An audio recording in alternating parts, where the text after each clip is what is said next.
Specially যুবক ভাই যারা আছো, তোমাদের তারুণ্য আছে, রক্তের উদ্যম আছে, তোমরা চাইলে অনেক কিছুই করতে পারো। অনেক বার্ধক্যে উপনীত হওয়া মানুষ নামাজ পড়তে চায় কিন্তু করতে পারে না। তরুণদের কাছে আল্লাহ পাক সুযোগ দিয়েছে। আর ইসলামের বিরোধী শক্তি যারা আছে তারা খুব ভালো করেই জানে কিন্তু যে ইসলামের বিজয়ে সবচেয়ে বড় ভূমিকা রাখতে পারে তরুণ সমাজ, যুবক সমাজ, যুব সমাজ, তরুণ প্রজন্ম। এ কারণেই তো দেখবেন তরুণ প্রজন্মকে তাদের উদ্দেশ্য থেকে সরিয়ে দেওয়ার জন্য তারা আপনার সামনে অনেকগুলো টোপ দিয়ে দিয়েছে। দেখাবো টোপ কয়েকটা। এক নাম্বার টোপ দিয়েছে মেয়ে নারী জাতি, মেয়েদেরকে বেপর্দা করে তোমার সামনে উপস্থাপন করে দিয়েছে, ফ্রি মিক্সিং। এখন তুমি আর ঈমান ধরে রাখতে পারছো না। এটা পরিকল্পিত ছিল, কারণ আল্লাহ পাক বলেন যুজ্জিনা লিন-নাস হুব্বুশ শাহাওয়াতি মিনান নিসা, মানুষের জন্য সবচেয়ে যে আকর্ষণীয় বিষয়গুলো তার মধ্যে এক নাম্বার হচ্ছে মহিলা, মানে মেয়ে, নারী জাতি। এটা আমাদের কাছে সবচেয়ে আকর্ষণীয়।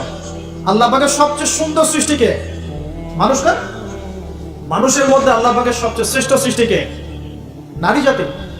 আল্লাহ পাক তাদেরকে সুন্দর করে সৃষ্টি করেছেন, তাই নয় কি? এই কারণে পুরুষদের সবচেয়ে আকর্ষণের জায়গা কোনটা? নারী জাতি। এই কারণে মেয়েদেরকে বেপর্দা করে তোমার সামনে ছেড়ে দেওয়া হয়েছে। জেনা বেড়েছে, ব্যভিচার বেড়েছে, ফ্রি মিক্সিং বেড়েছে, ধর্ষণ বেড়েছে, এই যে হারাম প্রেমের সম্পর্কগুলো বেড়েছে। যুবকেরা তাদের জীবনের উদ্দেশ্য ভুলে গেছে। আমার কথা কি বুঝতে পারছেন? আচ্ছা, এটা এক নাম্বার। দুই, মাদক। যুবকদের সামনে মাদকের সহজলভ্যতা, চাইলেই হাত বাড়ালেই মাদক, হাত বাড়ালেই ইয়াবা, হাত বাড়ালেই ফেন্সিডিল, হাত বাড়ালেই হেরোইন, তাই না? কথা ঠিক না ঠিক? যদি কেউ চায় যে আমি আজকে রাত্রে মাদক খাবো, সে পারবে, হাত বাড়ালেই পারবে। এখনকার সমাজ এমন, যদি কেউ চায় যে আজকের রাত্রে আমি পতিতালয়ে গিয়ে রাত কাটাবো, সে পারবে। 500 টাকা 1000 টাকার বিনিময়ে মানুষ এখন জেনা করতে পারে, পারে না? 5 টাকা 10 টাকা 50-100 টাকা দিয়ে মানুষ এখন ইয়াবা কিনে খেতে পারে। আর যারা সীমান্তবর্তী অঞ্চলে আছেন তারাও ভালো জানেন আমার কথা কতটুকু সত্য, কতটুকু মিথ্যা।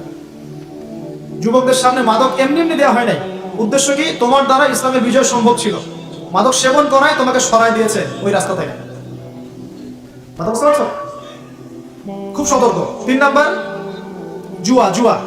তোমার সামনে জুয়া দিয়ে দিয়েছে। জুয়া, ফুটবল বিশ্বকাপ হইলে জুয়া, IPL হইলে জুয়া, BPL হইলে জুয়া, ফুটবল ফিফা হইলে জুয়া খেলে না মানুষ। আর যে যুব সমাজ তাদের জীবনের উদ্দেশ্য জানে না, তাদের পক্ষেই সম্ভব এইসব মেসি, আর্জেন্টিনা, ব্রাজিল এইসব নিয়ে ব্যস্ত থাকে। যারা নিজেদের জীবনের উদ্দেশ্য জানে তাদের জন্য কোশ্চিনকালেও এখানে সময় নষ্ট করা সম্ভব না।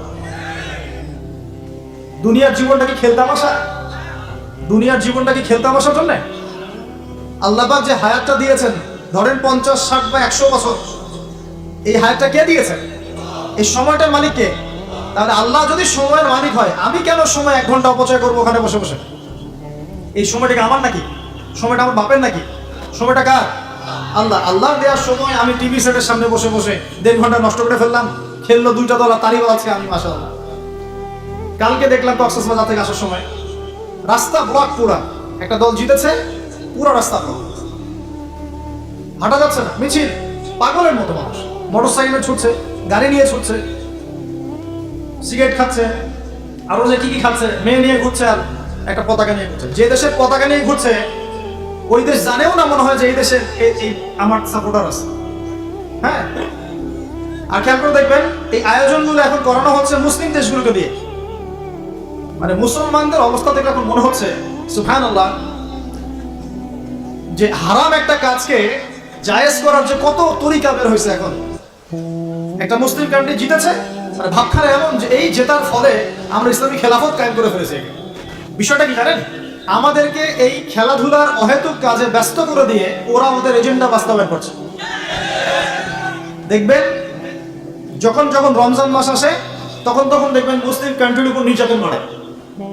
যখন বড় ইভেন্ট হয়, ওয়ার্ল্ড কাপ, এটা সেটা, দেখবেন ভিতরে মুসলিম কান্ট্রির উপর নির্যাতন বাড়তে থাকে। মানুষ একদিকে তাকায় থাকে আর একদিকে উদ্দেশ্য সাধন করতে থাকে। বুঝাচ্ছি বিষয়। আপনার 5টা বাচ্চা আছে মনে করেন, খুব জ্বালায়, কান্নাকাটি করে, হইচই করে। আপনি মোবাইল ফোনটা বের করে দিয়ে বলেছেন, বাবা বস, তোরা 5 জন মিলে একটা কার্টুন দেখ, আমি একটু কাজটা করি। দিয়ে দিলেন, ও কার্টুন দেখছে চুপচাপ, কেউ কোনো ডিস্টার্ব নেই। বুঝতে পারছেন? আর এই যে বাচ্চাগুলো কার্টুন দেখছে না, এগুলো হচ্ছে আমরা। আর ওই যে কাজ করছে বা এটা হচ্ছে ওরা, পশ্চিমারা। আমার কথা কি বুঝতে পারেন? আচ্ছা, আমি সহজ করার চেষ্টা করছি। প্রিয় যুবক ভাইরা, মেয়ে তো উন্মুক্ত করে দিয়েছেই, মাদক তো দিয়েছেই, জুয়া দিয়েছে, অহেতুক এসব খেলতামাশা দিয়েছে তোমার সামনে, তোমার সময় কেড়ে নেওয়ার জন্য, তোমার হায়াত কেড়ে নেওয়ার জন্য। তোমার মূল্যবান হায়াত, যে হায়াতটাকে তুমি আল্লাহর পথে দাওয়াতের কাজে ব্যয় করবা, দিন চর্চার কাজে ব্যয় করবা, আল্লাহর ইবাদতের কাজে ব্যয় করবা, আমর বিল মারুফ নাহি আনিল মুনকারের কাজ করবা, এই সময়টা ওরা কেড়ে নিয়েছে তোমার কাছে। বুঝতে পারছো না? তুমি আবার নেশা দিয়ে তোমার ভিতরটা নষ্ট করে ফেলেছে, জেনা দিয়ে তোমার অন্তরের নূর নষ্ট করে দিয়েছে, ফ্রি মিক্সিং দিয়ে জেনা এবং তোমার যে পবিত্রতা, চারিত্রিক পবিত্রতা নষ্ট করে দিয়েছে। আরো দিয়েছে পর্নোগ্রাফি। বেশিরভাগ যুব সমাজ এখন বাসায় গিয়ে রাতের বেলা পর্ন দেখে। দেখা যায় সারাদিন ভালো কাজ করে, বাসায় গিয়ে রাতের বেলা পর্ন দেখে। পর্নোগ্রাফি দেখে না বা দেখে নাই কখনো এমন একটা ছেলে খুঁজে পাওয়া যাবে না। আর যখন আপনি এগুলোতে অভ্যস্ত হয়ে যাবেন, তখন শরীর খারাপ হয়ে যাবে, মন ভালো থাকবে না, আপনি একাকী গোপন পাপ করবেন, শরীর দুর্বল হয়ে পড়বে। একটা মেয়ের দিকে আপনি সম্মান চোখে তাকাতে পারবেন না, মনে হবে মেয়ে মানেই মনে হয় ভোগের বস্তু। পর্নে আসক্ত যারা, তারা কোনো কাজে শান্তি পায় না, অস্থির। এমনকি তারা যদি বিয়ে শাদীও করে, তবু বৈবাহিক জীবনে সুখী হতে পারে না। কেন জানে? নিজের শক্তি ক্ষমতাগুলো আগে নষ্ট করে ফেলেছে। এবং অনেকগুলো মেয়ে যখন আপনি দেখবেন নগ্ন, তখন আপনার স্ত্রীকে আপনার কাছে সুন্দর মনে হবে না, মনে হবে এই মেয়ের চেয়ে মনে হয় ওই মেয়েটা সুন্দর, এর চেয়ে মনে হয় ওইটা সুন্দর। আর মেয়ের প্রতি সম্মান তো থাকবেই না, মেয়েকে মনে হবে একটা ভোগের বস্তু। যত বেশি পর্নোগ্রাফি বেড়েছে, তত ধর্ষণ বেড়েছে। দেখেছেন? পর্ন যত বেড়েছে, ধর্ষণ তত বেড়েছে। এমনকি ছোট ছোট বাচ্চারা পর্যন্ত রেহাই পাচ্ছে না। দেখেন না? ছোট ছোট বাচ্চা, 5 বছর 10 বছরের বাচ্চারা, মেয়ে বাচ্চাদের কথা বলছে, এদেরকেও ধর্ষণ করা হচ্ছে। যাদের ঘরে কন্যা সন্তান আছে, তারা খুবই এখন বিপর্যয়ের মধ্যে আছেন আপনারা, আমরা। কারণ সমাজটা তো নষ্ট হয়ে যাচ্ছে। আপনার মেয়েকে কতদিন ধরে রাখবেন? বাইরে তো পাঠাতেই হবে। বাইরে পাঠালে দেখবেন মেয়ের সম্মান নাই, পর্দা নাই, মেয়েকে জোর করে ধর্ষণ করা হচ্ছে। বাসে, ট্রেনে, অটোতে, অমুকে তমুকে, ট্রাকে মেয়েকে ধর্ষণ করা হচ্ছে। আর প্রত্যেক ধর্ষকের তো আর ইসলামিক ভাবে বিচার হচ্ছে না, হচ্ছে? যদি একটা এলাকায় ধর্ষণ হতো আর ধর্ষককে জনসম্মুখে ডেকে ফাঁসি দেওয়া হতো না, তাহলে দেখতেন যে ওই এলাকায় ধর্ষণ বাড়তো না, কমে যেত।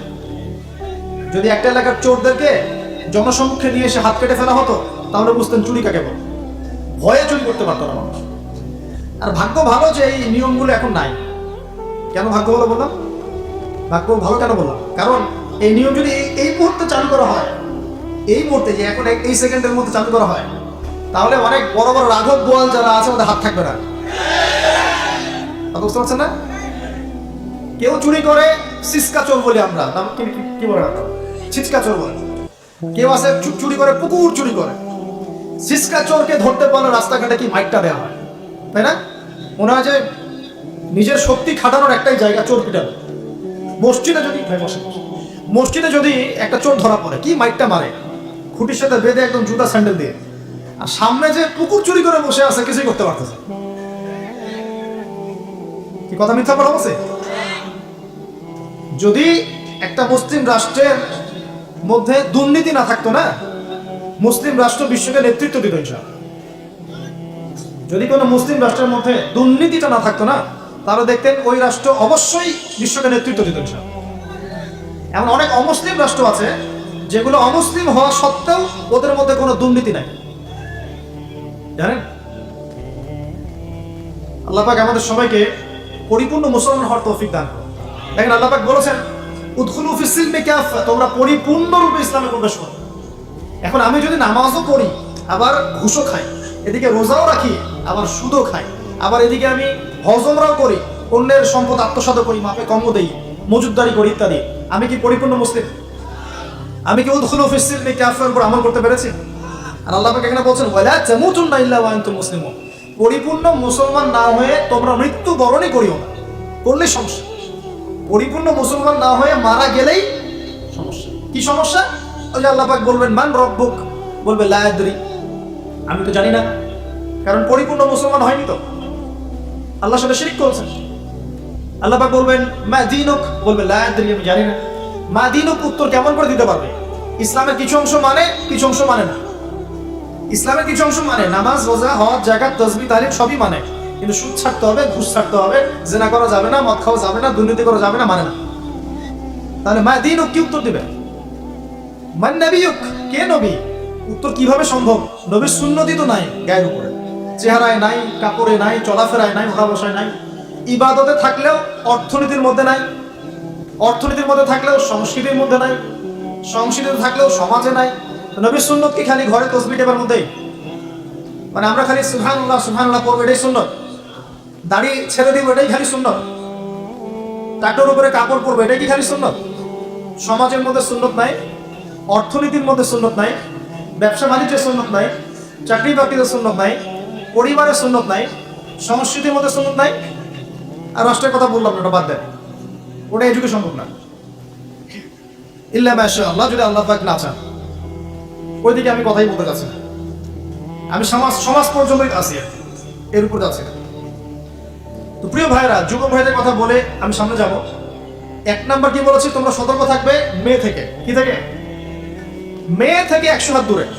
100 হাত মানে আমি বলি, পরামর্শ দেই, আমি তোমাদের ভাইয়ের মতো, ছোট হয়ে আর বড় হয়ে। আর আমাকে এইসব আল্লামা শায়েখ এইসব বড় দরকার নেই, আমি একদম তালেবে ইলম। এখানে বড় বড় অনেক আলেম ওলামায়ে কেরাম আছেন, আমি খুব বিব্রত বোধ করছি কথা বলতে। আমি জানি যে হকপন্থী ওলামায়ে কেরাম যারা, তারা আমাদের মতো অনলাইনেও আসেন না, এই ফেসবুক ইউটিউবে ভিডিও পাবেন না, এমনও আলেম বাংলাদেশে আছেন জানেন, যারা বহু আলেম তৈরি করছেন, মাদ্রাসা খেদমত করছেন। তো তাদের সামনে আমাদেরকে যখন এইভাবে টাইটেল দেন, লজ্জা লাগে, বিব্রত বোধ করি। শেখার কোনো শেষ নাই। আমি একসময় মনে করতাম যে আমি যখন ইন্টারমিডিয়েটের পর থেকে চর্চা করা শুরু করছি, অনার্স মাস্টার্স পর্যন্ত, মনে করছি যে হ্যাঁ, মনে হয় ইসলাম সম্পর্কে ভালোই জানছি। তারপর যখন কওমি আলেমদের কাছে পড়তে শুরু করলাম, বলি এগুলো ভিতরের কথা, খোলামেলা বলি, গল্প করছে আপনাদের সাথে, রাগ করছে নাকি? তখন বুঝলাম যে বিগত 5-7 বছর তো আমি কিছু পড়াশোনা করছি বলে মনে হচ্ছে না। যেমন একটা হাদিস শো করে বললাম যে ওস্তাদ, এই যে আল্লাহ রাসূল সাল্লাল্লাহু আলাইহি ওয়াসাল্লাম বলেছেন যে একজন মুমিন ব্যক্তি আর একজন মুমিন ব্যক্তির আয়না স্বরূপ। কি স্বরূপ? আয়না স্বরূপ। তো আমি যদি অনলাইনে কোনো ভাইয়ের ভুল ধরিয়ে দেই সমালোচনার মাধ্যমে, তাহলে কি আমি হাদিসের উপর আমল করলাম না? তখন ওস্তাদ মিটিমিটি হাসছেন, বলছেন যে তোমার তো টুকটাক অ্যারাবিক গ্রামারের বেস ভালোই, তোমার কি মনে হয়? আমি বললাম যে আমার কাছে তো এটাই মনে হচ্ছে যে আমি যদি সমালোচনা করি, আমি তো আমর বিল মারুফ নাহি আনিল মুনকারের কাজই করলাম। তো তিনি বলছেন আসলে এই হাদিসের ব্যাখ্যা এমন হয়। কেমন ব্যাখ্যা? তুমি কি খেয়াল করো নাই? আমাকে বলছো, তুমি কি খেয়াল করো নাই? তুমি যখন আয়নার সামনে গিয়ে দাঁড়াও, তখন আয়না কিন্তু তোমার সাথে কথা বলে না, আয়না নীরব থাকে, স্থির থাকে, কিন্তু তোমার দোষ ত্রুটি কোথায় আয়না কিন্তু দেখিয়ে দেয়। মনে করেন, বুঝাচ্ছি, মনে করেন আপনার গাল কেটে গেছে, আপনি আয়নার সামনে দাঁড়িয়েছেন, আয়না কিন্তু আপনাকে বলে দিবে না এই যে তোমার গাল কাটা, এই ছেলে তোমার গাল কাটা, হ্যাঁ এই মেয়ে, এই ছেলে তোমার এই সমস্যা ওই সমস্যা, বলবে? চুপচাপ থাকবে, আয়না দেখিয়ে দিবে আপনার ভুলটা কোথায়। তো তিনি আমাকে হাদিসের ব্যাখ্যা শেখাচ্ছেন, বলছেন যে একজন মুমিন ভাই যদি কোনো ভুলের উপর থাকে, তুমি সঠিকটা আমল করে ওর সামনে দাঁড়িয়ে দেখিয়ে দিবে যেটা সঠিক। তো বুঝলাম, যতদিন যাচ্ছে আমি বুঝতে পারছি যে আসলে এই জ্ঞানের সমুদ্র যে কত গভীর, 100 বছর হায়াত দিলেও মনে হয় শেষ করতে পারবো না। তো প্রিয় যুব ভাইরা, নসিহত করছি, সেটা হচ্ছে যে দিনের জ্ঞান অর্জন করতে হবে। জ্ঞান অর্জনের কোনো বিকল্প নাই। আর জ্ঞান অর্জনের জন্য শুধুমাত্র ফেসবুক ইউটিউব যথেষ্ট নয়, এগুলো কনস্ট্রাকটিভ কোনো মাধ্যম নয়, বরং ফিতনা ছড়াবে এগুলো। এগুলো কিন্তু বেশিরভাগ ক্ষেত্রে ফিতনাই ছড়াচ্ছে। আপনার কাছে মনে হচ্ছে হয়তো যে অনেক কিছু লাইভ হচ্ছে, আমরা পাচ্ছি, হ্যাঁ অনলাইনের মাধ্যমে জানছি, হ্যাঁ ঠিক আছে, স্বীকার করি ভালো আছে, কিন্তু মন্দটা অনেক বেশি। এর মধ্য দিয়ে আলেমে আলেমে বিভক্তি হয়ে গেছে, এর মধ্য দিয়ে একে অপরের সাথে আমাদের সম্পর্ক নষ্ট হয়ে যাচ্ছে, গীবত, তহমত, সমালোচনা, কাদা ছড়াছড়ি সংস্কৃতি বাড়ছে, ঐক্য বিনষ্ট হচ্ছে, অনেক সমস্যা হচ্ছে। আর এগুলো কনস্ট্রাকটিভ সিলেবাস নয়। সিলেবাস আপনাকে ওলামায়ে কেরামের কাছে এসে জানতে হবে। আমি বলছি 1 নাম্বার কোরআন থাকবে, আপনাদের জেনারেলদের জন্য বলছি, কারণ আপনাদের জন্য এটা এত সহজ হবে না। মাদ্রাসা যারা পড়া শুরু করেছেন ছোটবেলা থেকে, তাদের জন্য সহজ, আপনাদের জন্য এত সহজ নয়। সিলেবাসগুলো জেনে রাখেন। কোরআন পড়তে হবে আগে, পবিত্র কোরআনের বিশুদ্ধ তেলাওয়াত শিখতেই হবে, এবং প্রত্যেক দিন চেষ্টা করবেন 1 পৃষ্ঠা 2 পৃষ্ঠা আধা পারা 1 পারা করে তেলাওয়াত করার জন্য। তেলাওয়াতের কোনো বিকল্প নাই, প্রত্যেক হরফে 10 নেকি পাবেন ইনশাআল্লাহ। এরপরে এর ভাষা আছে, কোরআনিক গ্রামার আছে, নাহু সরফ। আর এই বইগুলো আপনি একা পড়তে পারবেন না। এই বইগুলো পড়তে হলে ওস্তাদ লাগবেই লাগবেই। এক একটা বই 2 বছর করে পড়তে হইতে পারে, পড়তে হবে। যদি আপনি কোরআন জানতে চান, বুঝতে চান, পড়তে হবেই। আর যদি মনে করেন না আমার এত জানা বোঝার দরকার নাই, সেটা আলাদা বিষয়। তখন আপনি ওলামা কেরামের কাছে গিয়ে জিজ্ঞাসা করে মাসালা নিয়ে নেবেন। এখানে একটা কথা বলে দিই, এখন আবার একটা নতুন আমি ফিতনাই বলবো বের হয়েছে যে আলেম ওলামার প্রয়োজন নাই, কোরআন হাদিস ভাষায় পড়বা, নিজে একা একাই মুস্তাহিদ হয়ে যাবে। অনেক দিনই ভাইকে দেখছি আমি, যুবক ইয়াং, তার আগে বিপদগামী ছিলেন, হেদায়েত হয়ে ইসলামের দিকে এসেছেন, এখন প্রথমেই সহিহ বুখারী টান দিয়ে পড়াশোনা করেন। কে বললো আপনাকে প্রথমে সহিহ বুখারী পড়তে?